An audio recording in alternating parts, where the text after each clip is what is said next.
누가 당신의 왕인가라는 제목으로 하나님 말씀 증거하겠습니다. 청년 여러분, 최근에 개봉한 영화가 있습니다. 왕을 다룬 영화인데 왕가 사는 남자 다들 보셨나요? 네, 1,000만이 넘었다고 했는데 저는 아직 못 봐가지고 내일 좀 볼까 합니다. 근데 이 영화의 배경을 보니까 조선시대의 왕의 권력을 둘러싼 이야기가 앞에 있더라고요. 그래서 왕의 자리 앞에서 인간의 욕망이 어떻게 드러나는지 보여주는 영화 같아요. 그래서 조선의 어린 왕 단종이 12살에 왕이 되었죠. 그런데 그 왕의 자리를 노리던 누가 있었어요? 네? 수양대군, 숙부였던 수양대군이 있었습니다. 이 수양대군은 이 어린 왕이 나라를 다스리면 이 권력이 흔들릴 것이라고 생각하고 결국 그 왕의 자리를 빼앗기로 결심했습니다.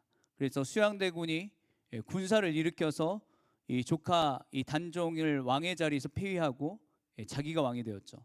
그리고 이 단종을 유배를 보내는데 영월로 유배를 보내고 또 다시는 왕이 되지 못하도록 유배를 보낼 뿐만 아니라 죽음에 이르게 하는 그런 이런 비극을 보여줍니다. 그런데 왜 이런 비극이 일어나는 걸까요? 이유는 이 권력을 잡으려는 욕망 때문입니다. 이 왕의 자리를 차지하려는 싸움 때문입니다. 결국 이 왕의 자리 때문에 사람이 죽어요. 그런데 여러분, 이 왕의 이야기가 성경에도 등장해요. 오늘 우리가 읽은 사사기 9장입니다. 오늘 본문에 한 인물이 등장하는데 그 인물의 이름은 아비멜렉입니다. 누구라고요? 우리 아비멜렉은 우리가 성경에서 우리가 창세기에서도 우리 등장하게 되는데 오늘 사사기에서 나오는 이 아비멜렉은 특별히 기드온의 아들이에요. 사사 기드온의 아들이었던 이 아비멜렉의 이 한 사람으로부터 이야기가 시작됩니다. 먼저 성경 8장, 우리 사사기 8장 30절 31절 우리 같이 읽어볼까요? 시작. 아내가 많음으로 그 몸에서 낳은 아들이 70명이 있었고 세겜에 있는 그의 첩도 아들을 낳았으므로 그 이름을 아비멜렉이라 하였더라. 기드온이 무려 아들이 몇 명이었어요? 70명. 어떻게 이렇게 많았을까요? 그 이유는 기드온이 아내들을 많이 두었기 때문이에요. 아내가 몇 명인지 기록하고 있진 않지만 많은 아내들로부터 이 70명의 아들이 나왔습니다. 그런데 이 세겜에는 또 첩도 있었는데 이 첩에게도 이 아들이 태어났는데 그 아들의 이름이 누구라고요? 아비멜렉이었어요. 그러니까 여기서 중요한 사실은 지금 아비멜렉은 첩으로부터 태어난 아들이었다는 거예요. 그래서 이 첩으로부터 태어났다는 것은 무엇을 의미하고 있을까요? 이 출생 시부터 이 가정에서 아마 소외된 존재처럼 여겨졌을 거예요. 지금 무려 본처들의 아들이 70명입니다. 그런데 그런 집에서 첩의 아들은 어떤 대접을 받았을까요? 이 첩의 아들이라고 하면 이 부모님으로부터 많은 사랑을 아마 받지 못했을 거예요. 그리고 70명의 이복 형제들이 있는데 아마도 그 첩의 아들인 아비멜렉은 온갖 무시와 핍박, 이런 정말 말로 다 할 수 없는 이 서러움이 있었을 것입니다. 그런데 어느 날 이 자신의 아버지인 이 기드온이 죽게 됩니다. 그런데 그때 이 아비멜렉이 막 마음에 무언가 일어나게 돼요. 막 욕망이 일어나게 됩니다. 바로 왕이 되려고 하는 마음이었어요. 그래서 이 아비멜렉은 이 왕이 되기 위해서 계획을 세웁니다. 그리고 먼저 이 자신의 어머니의 고향인 이 세겜으로 갔어요. 그래서 이 세겜에 가서 이 외가 친척들의 마음을 설득합니다. 우리 9장 2절 말씀 우리 같이 한번 읽어볼까요? 시작.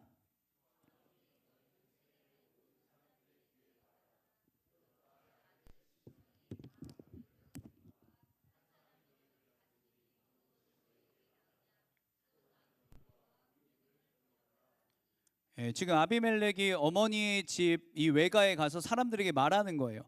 지금 기드온이 죽었는데 여러분 70명이 다스리는 게 좋겠습니까? 아니면 한 사람이 다스리는 게 좋겠습니까? 그리고 나는 여러분의 혈육입니다. 아비멜렉은 지금 외가 쪽에 가서 자기의 새를 모으고 있는 거예요. 그러면서 왕이 나오려면 우리 동네에서 나와야지, 이런 설득을 한 거예요. 근데 그 외가 사람들, 이 세겜 사람들이 그 설득에 넘어가게 됩니다.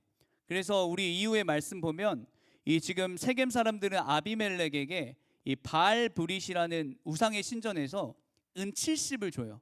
그러니까 왕을 세우기 위한 이 정치 자금을 줬다는 거예요. 근데 이 아비멜렉이 이 정치 자금을 가지고 뭘 하냐면 그 돈으로 불량배들을 삽니다. 그래서 이 불량배들을 데리고 자기 형제들이 있는 곳에 가요. 그래서 어떻게 했어요? 그 형제 70명을 다 죽였습니다. 그래서 한 사람도 아니고 10사람도 아니고 무려 70명의 사람이 죽였어요. 왜요? 자기가 왕이 되기 위해서 이 사람을 죽인 거예요. 그리고 세겜 사람들은 이 아비멜렉을 추대해서 이 왕으로 세웠습니다. 이것이 사람이 만든 왕이에요. 그런데 여기서 한 사람이 등장하게 되는데요, 그의 이름이 요담입니다. 우리 사사기 9장 5절 말씀 우리 같이 한번 읽어보겠습니다. 시작. 그의 아버지의 집으로 가서 여룻바알의 아들 곧 자기 형제 70명을 한 바위 위에서 죽였으되 다만 여룻바알의 막내 아들 요담은 스스로 숨었으므로 남으니라. 지금 아비멜렉이 불량배를 고용해서 70명의 형제를 다 죽였을 때 그때 다 한 사람이 살아남았는데 막내였던 이 요담이 피신하게 되었습니다. 유일하게 살아남은 형제였어요.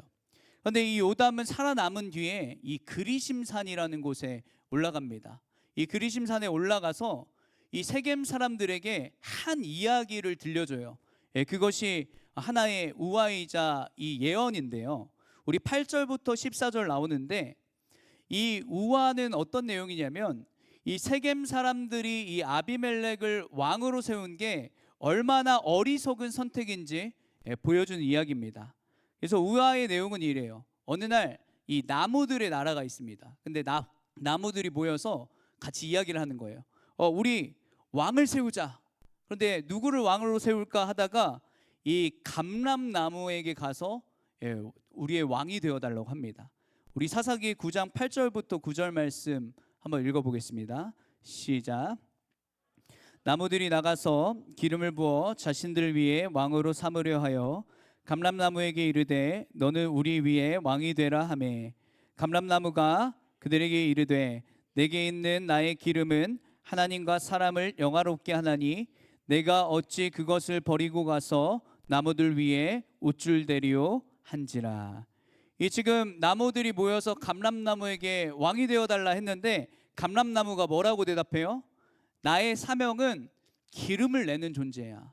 이 기름으로 나는 하나님과 사람들을 영화롭게 해. 그런데 내가 왜 이 일을 버리고 지금 왕이 돼야 돼? 감람나무는 왕이 되기를 거절했습니다. 그러자 나무들이 이번에는 무화과 나무를 찾아가요. 무화과 나무를 찾아가서 왕이 되어달라고 말합니다. 그러자 무화과 나무는 어떻게 이야기해요? 나는 아름다운 열매를 맺는 존재야. 그런데 내가 왜 이 일을 버리고 내가 왜 왕이 돼야 돼? 무화과 나무도 거절해요. 이번에 포도나무도 마찬가지입니다. 포도나무도 나는 사람과 하나님을 기쁘게 하는 이 포도주를 내는 존재야. 그런데 내가 왜 이것을 버리고 왕이 되어야 돼? 포도나무도 거절해요. 근데 여기서 중요한 사실은 자기의 위치와 역할을 아는 나무는 권력을 탐하지 않는다는 거예요. 자기가 왕이 되려고 하지 않는다는 거예요. 그러나 나무들은 포기하지 않았어요. 또 다른 한 나무를 보여주는데요. 이번에는 마지막으로 가시나무에게 가서 왕이 되어달라고 합니다. 우리 사사기 9장 14절에서 15절 말씀 우리 같이 한번 읽어보겠습니다. 시작. 모든 나무가 가시나무에게 이르되 너는 와서 우리 위에 왕이 되라 하매 가시나무가 나무들에게 이르되 만일 너희가 참으로 내게 기름을 부어 너희 위에 왕으로 삼겠거든 와서 내 그늘에 피하라. 그리하지 아니하면 불이 가시나무에 나와서 레바논의 백향목을 사를 것이니라 하였느니라. 아멘. 지금까지 나무들이 누가 왕이 될 건가 할 때 감람나무는 안 되겠다, 무화과나무는 안 되겠다, 포도나무는 안 되겠다고 했어요. 근데 가시나무에게 가서 왕이 되어 달라고 하니까 뭐라고 했어요? 내가 왕이 되겠다. 그러면서 하는 말이 더 웃겨요. 너희들아, 내 그늘로 와서 피하라. 그런데 여러분 잘 생각해 보세요. 가시나무를 생각해 보세요. 이 가시나무에 이 피할 그늘이 있나요? 그늘이 없어요. 그늘도 없고 열매도 없고 사람들을 보호할 능력도 없습니다. 가시나무가 할 줄 아는 것은 하나예요. 뭐예요? 찌르는 거. 사람들을 찌르는 거. 그런데 이 가시나무가 어떻게 해요? 왕이 되겠대요. 그러면서도 내가 나를 이렇게 왕으로 삼지 않으면 불이 나올 거야, 이렇게 해요. 이 가시나무는 불이 잘 붙는 나무거든요. 그래서 불이 붙으면 주변 나무까지 다 태워버린 나무예요. 청년 여러분, 이 이야기가 무엇을 이야기하는 걸까요? 이 요담이 말하는 건 이것이에요. 세겜 사람들이 왕으로 세운 이 아비멜렉은 바로 가시나무라는 거예요. 그래서 아비멜렉 왕은 말해요. 내 그늘에 와서 피해. 이 말만 보면 엄청 좋은 얘기죠. 그런데 말은 잘하는데 실제 그 속을 들여다보면 그 왕은 가시나무예요.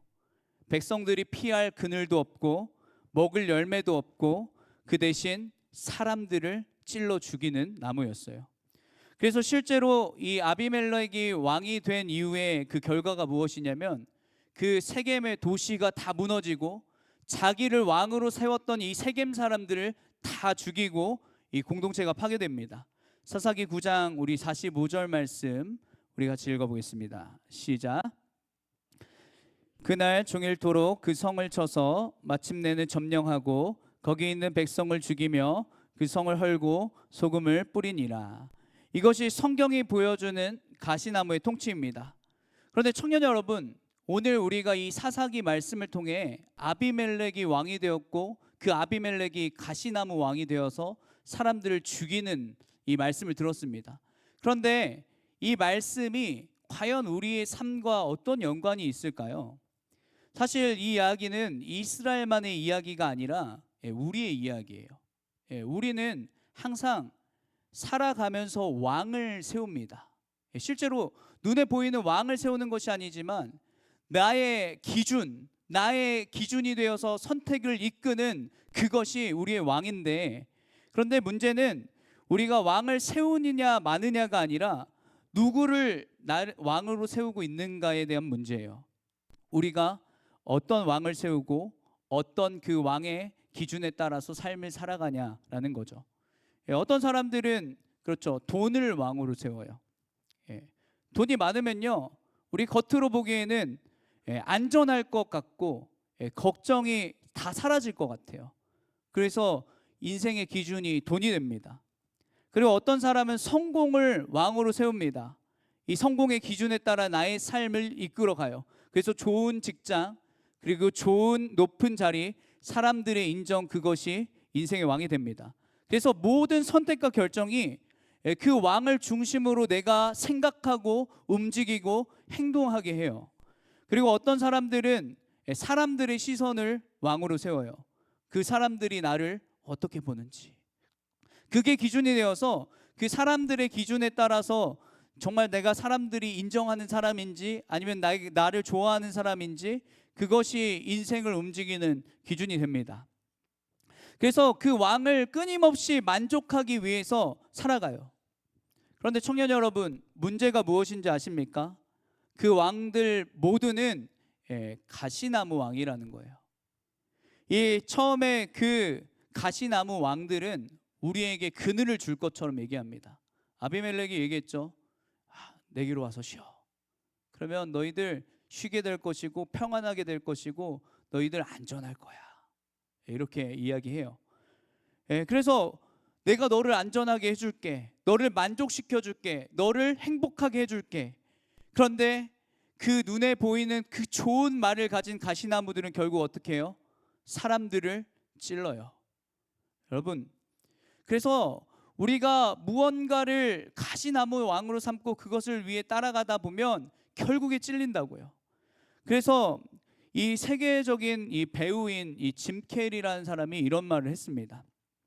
우리 같이 한번 읽어볼까요? 시작. 나는 모든 사람이 부자와 유명인이 되어봤으면 좋겠다.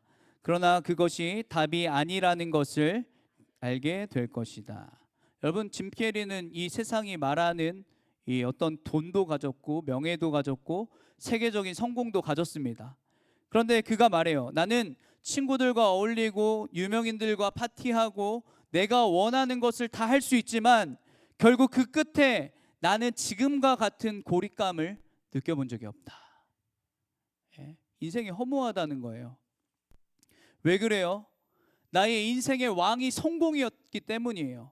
이 성공을 따라서 갔는데 결국에 처음에 나를 행복하게 해줄 것 같았지만 결국에 나를 찌르는 가시나무가 되었어요. 이것뿐입니까? 또한 세계적인 스타 저스틴 비버도 얘기했죠.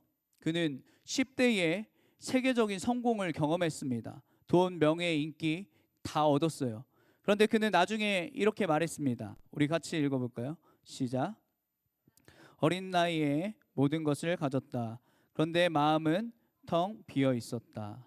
왜 그래요? 이 사람도 가시나무라는 왕을 쫓아갔기 때문이에요. 사람들의 인기와 인정, 그거 처음에는 사람들이 너를 사랑할 거야 말하지만 결국에는 그 인기와 인정에 묶여서 살아갈 수밖에 없는 게 우리 삶의 인생이라는 거예요.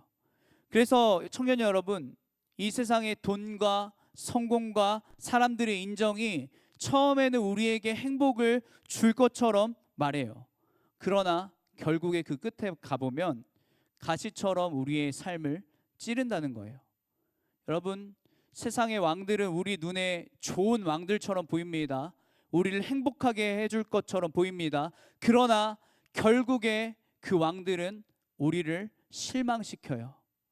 우리를 좌절시킵니다. 그래서 성경은 여러분 이야기합니다. 우리에게 다른 왕이 필요하다. 우리에게는 가시나무 왕이 아니라 우리를 이런 수렁에서 건지실 참된 왕이 필요하다. 나의 인생의 허무와 헛됨과 공허 속에서 나를 만족시켜 주실 왕이 필요하다 얘기해요. 그래서 사사기에는 하나님이 이 이후에도 많은 사사들을 보내시거든요. 그래서 삼손도 오늘 말씀 오전에 들었던 삼손도 보내고 이후에 소사사들도 보내고, 근데 그 인간들 모두 참된 왕이 되어줄 수 없었어요. 참된 만족을 줄 수 없었어요. 그래서 우리 하나님께서는 우리에게 그 왕을 보내주셨죠. 바로 신약의 구약의 예언의 성취로 오신 바로 예수 그리스도이십니다. 사람이 세운 그 가시나무 왕은 결국 사람을 찌르지만, 그러나 하나님이 세우시는 왕은 백성을 살리는 왕이십니다. 우리를 살리시기 위해 만왕의 왕이신 우리 주님이 낮고 낮은 이 땅에 오셨어요. 그리고 우리 몸을 대신하여 우리를 대신하여서 그가 가시에 찔리셨어요.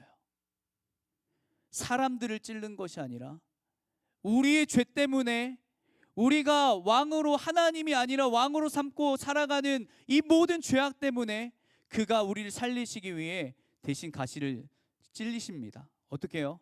머리에 가시관을 쓰셨죠.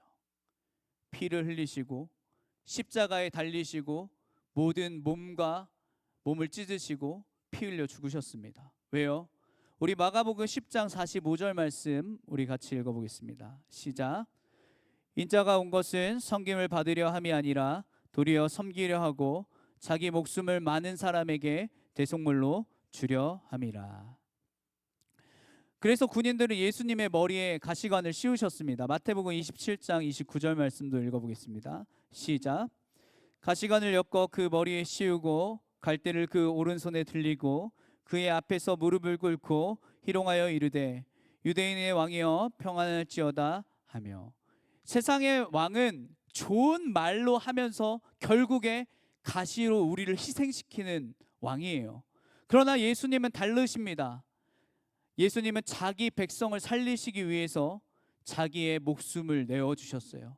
그가 우리를 대신해서 가시에 찔리시고 고난당하시고 십자가에 죽으심으로 우리의 생명이 되어주신 왕이 되신 예수님이신 줄 믿습니다.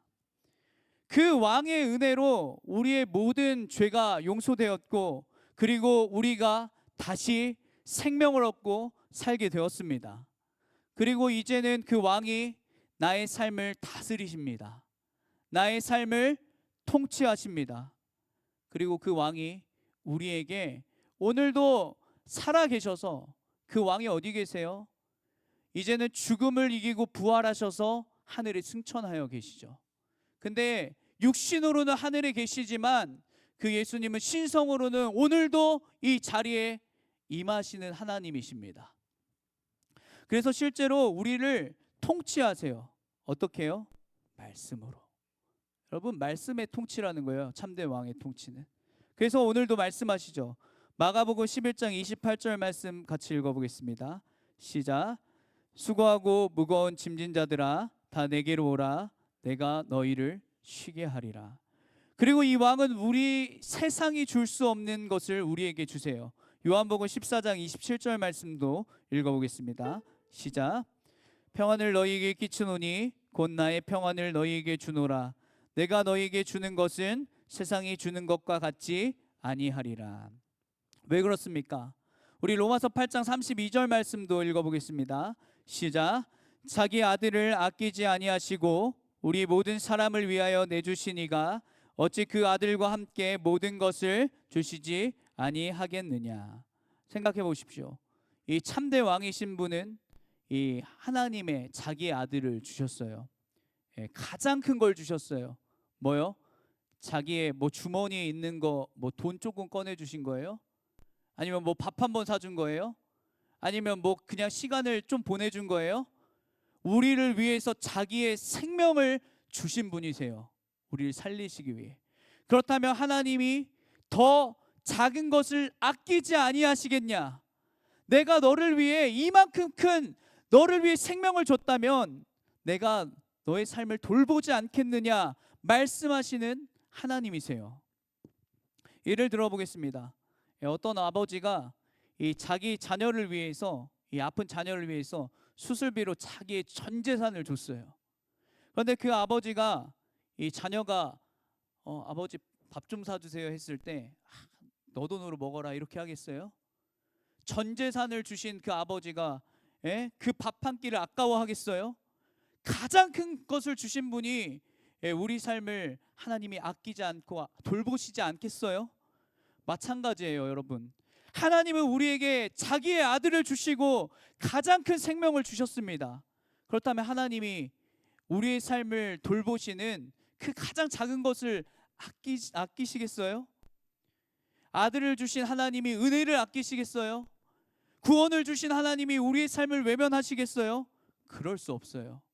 우리는 그래서 확신하게 되는 거예요. 예수님이 나의 참된 왕이 되십니다. 이 왕은 우리를 버리지 않고 이 왕은 우리를 살리시는 왕이십니다. 청년 여러분, 말씀을 마무리하겠습니다. 우리 인생에는 한 가지 중요한 질문이 있어요. 지금 나의 삶에 누가 왕이 되어 있는가? 가시나무 왕입니까? 아니면 하나님이 보내신 그 참된 왕이신 예수 그리스도이십니까?